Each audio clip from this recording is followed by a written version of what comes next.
Hello, future millionaires, and welcome back to the Get Rich Slow podcast. I'm your co-host, Adrian Schermer, joined here with Robert Delavan. Good morning, future millionaires, and thank you for the intro, Mr. Schermer. Thank you, Rob. Today is going to be a subject in my wheelhouse. You're going to hear me chattering a little bit more here, but this is all about the FHA loan, the Federal Housing Administration. I want to give you a little primer on what the FHA is, how it works, and what's it for? Why do you use an FHA loan? It's one of a few different loans. We're going to be doing some separate episodes here that are specific to these products.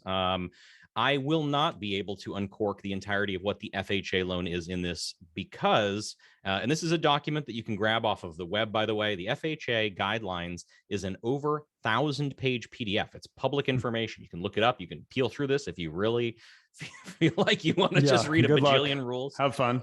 And a lot of it is because it's kind of a spider web of, or a hydra maybe of situations. So, you go down one avenue, you're self-employed, let's say, and then there's a whole bunch of separate littler rules for self-employed people in specific scenarios. So it wasn't always this long, but it's been built out as a combination of reaction to, frankly, people being shitty and committing fraud, and also a reaction to the changing housing market and what people need out of the FHA loan and need out of these mortgages, why they leverage FHA loans. Right. A great example of that is that the mortgage insurance used to be cancelable. This was a product that you would, in theory, ride all the way out for the length of the loan. One of the major shifts within my lifetime of working in loans was that becoming permanent. So the FHA started to position itself more as a temporary product. Right. You would buy a house. The FHA is the Band-Aid. We'll get more into that for an issue you have. And then the theory is you're probably going to start using conventional loans after a while. Right. And that was really neat because that made this resource, if you look at the lifespan of an FHA loan, shortening that means that this resource can lean deeper into the group that it's supposed to support in theory, and be utilized more effectively. Right. An interesting example of the government basically through the FHA HUD subsidizing a product which really is in essence subsidizing behavior, right? Yes. It's helping folks that wouldn't otherwise qualify through conventional lending jump into this product. It's interesting because you could almost look at it as like mortgage insurance forever on the loan is punishing that person. Well, no, you're just trying to dictate behavior through okay, you're never going to get rid of that mortgage insurance until you refinance out of that FHA loan. But hey, that FHA loan got you into a house that you would have otherwise been renting for, 5 years. So it's not too dissimilar from student loans, right? You got people who have little to no credit, you could never just qualify for under no one would lend an 18-year-old, what amounts to $100,000 plus potentially over the course of 4 years. Right. But the government can because it creates special rules about how that debt works. For example, you can't release it in a bankruptcy. And then that allows them to absorb the risk, and the greater net benefit of more educated people comes out. There's a lot of negative hearsay about people with degrees that, work as a barista or whatever. The reality is data shows that a lot of people, the average works out. Getting an education can be a great thing as long as you go about it the right way. That's a whole nother chapter though. So let's talk about this. HUD, the Department of Housing and Urban Development, is the United States government agency that founded by President Franklin Delano Roosevelt. And this is part of the National Housing Act in 1934. The FHA insures mortgages made by private lenders for single-family properties, also for multifamily rentals, and there's even some other stuff they do. Hospitals, care facilities. There's some stuff that's we're not going to get too deep into that, but this program actually does some pretty cool stuff.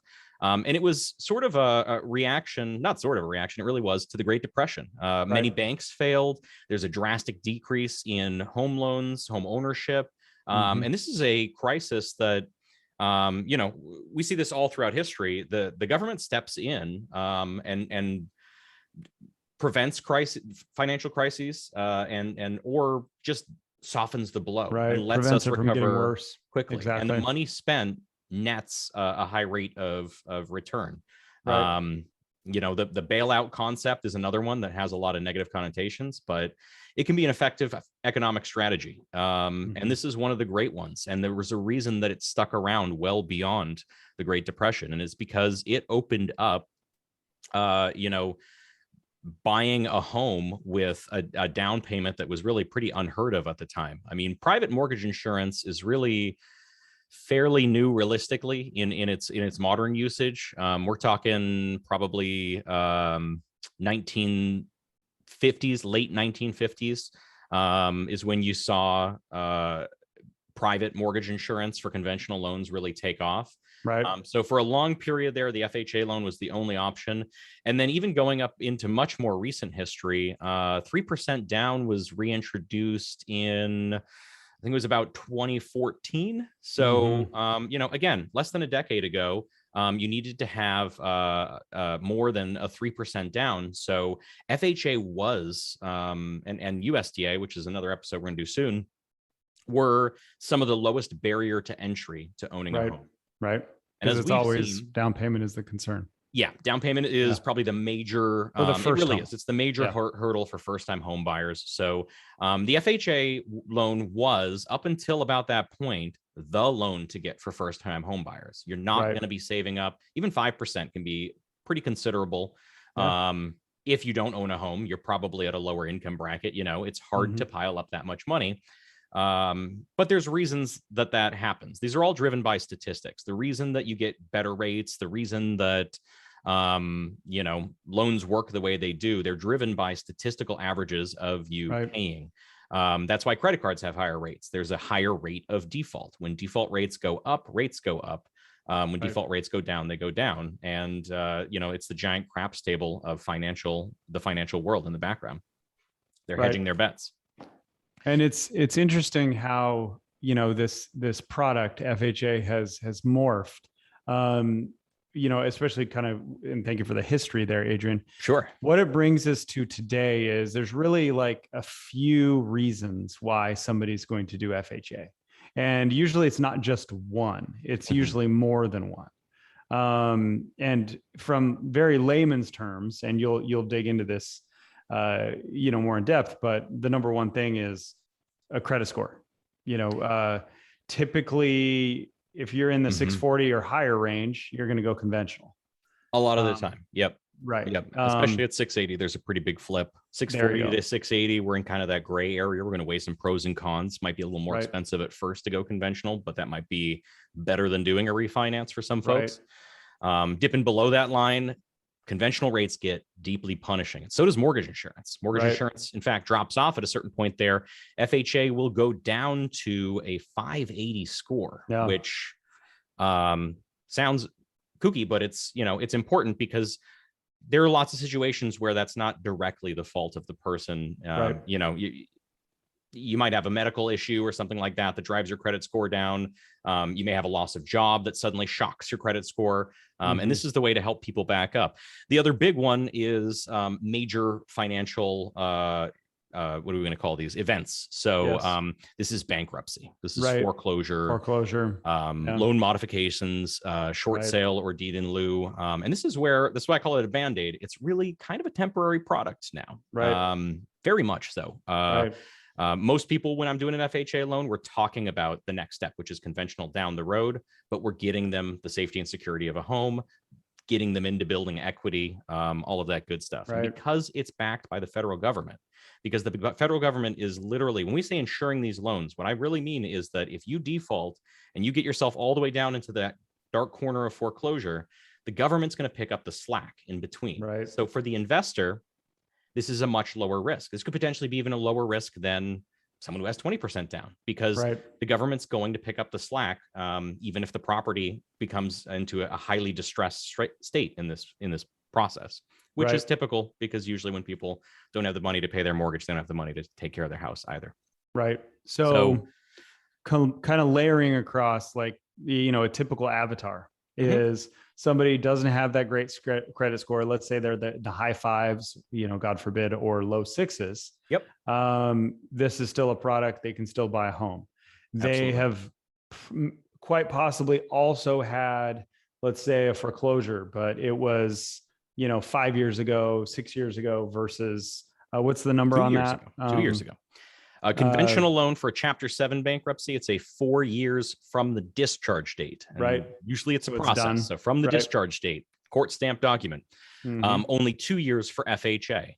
Chapter Right. 13 bankruptcy, 4 years from dismissal date or 2 years from discharge date for conventional loan. It's just 2 and 2 for Chapter 13. So if you had a dismissed Chapter 13, and then there's some Like short space sale to go even shorter on that. Okay. Foreclosure, 7 years after a foreclosure for conventional. That's a Right. big one. When people get It's the a big deal. foreclosure, it seems like, I got the better part of a decade to get back into a Mhm. conventional loan. 3 years Right. on, and that includes transfer in Deed in lieu. transfer Right. of deed in lieu, which is, a forfeiture kind of process. Right.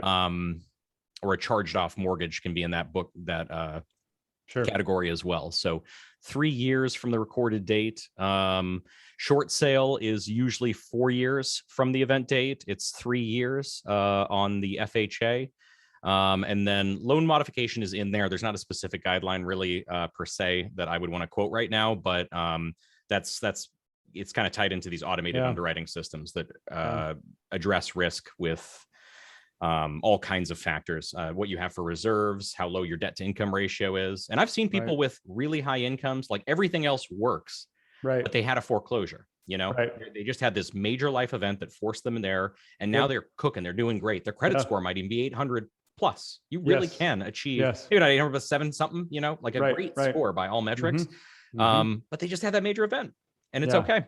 There are programs to fill the gap and to band-aid these problems. So this is one of those things, I had a client recently, I won't name names, of course, but, they were looking at the Credit Karma and it had that 5 something score and they were just having that sinking feeling in their heart. They didn't even want to have their credit run. Well, it turns out their other 2 scores were 640 plus, and that put them in the bucket to start looking at these programs again. And the domino effect that it was going to have on their financial situation was that, I'm confident their score is going to be over 700 within a matter of months. So we say it over and over again, but having your credit run, talking to a loan officer, realizing that this isn't a flash in the pan process and that it's consultative. If the person you're talking to, has a good head on their shoulders, they're not going to treat you like a turn and burn situation. No, of course not. They're going to look at the entire, it's a really nice toolbox item to have, right? You have to have that tool. You have to be familiar with it. You have to look at their overall situation and be able to just say, hey, okay, right now this fits. And it becomes over the next 3 to 5 years, you're probably going to do X, Y, and Z. Income's usually going up for first-time home buyers. They're usually, in that time of their life where they're tackling the curve, so to speak. From a finances standpoint, if they have had a life event, building out that avatar of, usually it's a divorce, and that's one of the common ones. The spouse, was a deadbeat and, let it go into foreclosure, whatever. If you're co-signer on a loan, co-signers, credit does not care that it wasn't you who charged that card up. Nope, doesn't matter. And medical stories. Medical is a big deal, lose a house because of medical, those sorts of things. It's these life event items that are just completely, and they can happen to anybody, and they're completely out of control, or at least to a degree out of control. And, this is that transition product. So if somebody says, oh man, I'm not even a 600 credit score. Yeah, you can buy a house. I mean, you start getting closer to that 580 and it might be a little bit more punishing, like you said, from a term standpoint. Sure. You're still going to pay less than my dad did on his house in the 90s, though, for an interest rate. And that's kind of the cool thing. It's always it's a relative thing, you're still looking at, we got rates that are, well below 5%, even for people in that bottom tier bucket. I run the pricing all the time because I like watching this stuff and seeing where the numbers are going. It's a penalty versus what others are paying, but it's a great way to get that step up. And again, we talk about that building equity, and just the security of homeownership. It is a 30-year note or a 15-year note, whatever it is that you're signing up for when you buy a house and you get a loan. But Don't forget that the lender also still has skin in the game. We don't lean on mortgage insurance like it's an exciting thing that we're gonna get that policy. You know, Right. it's not like a life insurance policy where there's going to be $1 million payout for your loan. These companies still lose money. Servicers, you know, those that bought the debt, the default rate is a negative impact for them. So in a very funny way, there's lots of ways that being a homeowner, even if you're in a situation where you're working on repairing your credit and getting yourself out of that hole, that noble effort, you know, when you own a house, even if another event happens to you, you know, making that phone call early to your servicer, seeing what programs exist, they want you to keep that home. They want you to keep paying. That's how they make money. They lose money when they foreclose, on average, a huge chunk of money. When you talk about legal fees and the cost of actually doing it, the bad press, etc. Yeah. No one really wants foreclosure to happen. It's pretty bad for everybody involved. But if you're a renter, man, I mean, you know, most landlords are just like, what's the quickest path that I can get this person out? Because this is a for-profit business and I can put another person in that slot quickly. Even if they pay you out because they need to boot you quickly because of local laws. We have here in Multnomah County, right? You know, you try to kick someone out too early, you can pay an arm and a leg if they catch you. But yeah, it's just a very different a setup. And we've even had a few people who, you know, I had to counsel them through that process. And whether it was short sale or, you know, even just selling the house before they got themselves into that specific term of short sale, it was a net positive situation for them because they were able to tap into their equity. They were able to go rent for a little while or live with family or whatever it was. And then it was a much less punishing situation than if they had just lost their rental with an eviction on their credit report. And now they've got to, you know, try to explain that every time that they want to apply for something. Right. So I would say, you know, FHA, it's a positive option. It's definitely something to talk to somebody that's knowledgeable about it. It's definitely something that, you know, my group on the real estate brokerage side is, you know, as your realtor, you know, we feel it's very important to be knowledgeable about it in that we can refer that over and give those clients the option. And then, you know, it just comes down to, you know, is it the right thing for you? You know, as a potential buyer, as a first-time buyer, or, you know, just someone who's has maybe not that perfect track record. Who does? You know, it's much easier to fit into the FHA box versus, say, a conventional financing box. It is. There are higher debt to income ratio limits as well. I'm not going to dig too deep into those because there are the limits that are advertised, but there also are, I've had people approved up to a 57% back end ratio. Remember, back end ratio is the combination of both your mortgage payment and the minimum payment on your debts. There's compensating factors here. You can't have all the red flags. So, you know, if you're a 580 score, you don't have any reserves, you don't, you know, this stuff stacks, but I've seen people with high credit scores, but maybe they had that foreclosure, wherever it was. And that is their compensating. Hey, I've got money in the bank. I've got money for down. I want to do this FHA loan. And it balances itself out in the electronic system. 3.5% down payment. If you've got seller paid closing costs, it really could be just that 3.5% out of your pocket. And then FHA is typically, in my experience, the basis for a lot of first-time homebuyer programs that are, you know, quote unquote, zero down. Typically, they will say, for example, do like a small second effectively is what it looks like. And it's like, let's say 5% of the home's value. 1.5% of that is your cost for using that program. And then they're paying the 3.5%. Or maybe they'll have $1,000 buy-in from you. There's a number of programs that I've seen that follow this template. They often have higher rates. They're not used as often as you may think. They often fit a little tiny sliver of the population, and they exist. I don't know. I've had a lot of people look into them and not end up using them, but don't be afraid to do the research. Find out what's out there. You may be the person who leverages it, and that's $50,000, $100,000 worth of equity, you know, 5 to 10 years later. And that's a big difference maker instead of paying rent and trying to shuffle side, you know, money. So,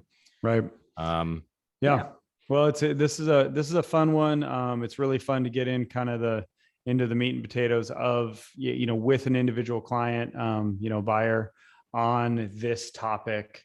And man, isn't it rewarding though, when somebody's like, oh, really? I can buy a house? Absolutely. like, and Absolutely. then you actually And it's go a through the stepping process stone. and finish that with them. And you're like, yes, here's the keys, Yeah. and it's just, it's life-changing. It can be generation changing, first time in a family, multiple generations ever A owned. lot of that. A lot of that. A lot of different things there. So To go through that emotionally gripping process of having a home ripped from you, a foreclosure, and then to realize 3 years later that opportunity actually is still available to you, right. that you can, you've regrouped your soldiers and you're back ready to to get into that, from feeling like it was never going to be back in reach again.